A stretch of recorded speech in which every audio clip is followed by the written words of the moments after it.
অবশেষে অপেক্ষার প্রহর শেষ। পর্দায় উঠল নারী বিশ্বকাপের ১৩তম আসর। ৮ দলের এই টুর্নামেন্টে বাংলাদেশ অংশগ্রহণ করেছে দ্বিতীয়বারের মতো। চলতি টুর্নামেন্টের আয়োজক ভারত ও শ্রীলঙ্কার ম্যাচ দিয়ে শুরু হলো এবারের আসর, যার ফাইনাল ম্যাচ অনুষ্ঠিত হবে ২ নভেম্বর, যেখানে বাংলাদেশের মিশন শুরু হবে ২ অক্টোবর পাকিস্তানের বিপক্ষে। এরপর দ্বিতীয় ম্যাচ ৭ অক্টোবর ইংল্যান্ডের বিপক্ষে এবং তৃতীয় ম্যাচ ১০ অক্টোবর নিউজিল্যান্ডের বিপক্ষে। এভাবেই প্রত্যেক দলের মুখোমুখি হবে নিগার সুলতানা জ্যোতির দল। অবশ্যই এবারের আসরে বেশ শক্তিশালী দল নিয়েই গেছে বাঘিনীরা। দারুণ কিছু দেখার অপেক্ষায় তাই সমর্থকরা। দলটিতে ব্যাটে বলে বেশ শক্তিশালী দল সাজিয়েছে নির্বাচকরা। এখন দেখার বিষয় নির্দিষ্ট দিনে কি করতে পারেন বাঘিনীরা।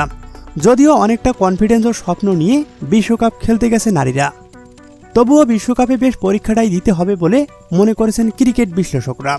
তো দর্শক, গ্রুপ পর্ব পেরিয়ে ভালো কিছু করে দেখাবে বাংলাদেশ, নাকি গ্রুপ পর্বেই বিদায় নিতে যাচ্ছে?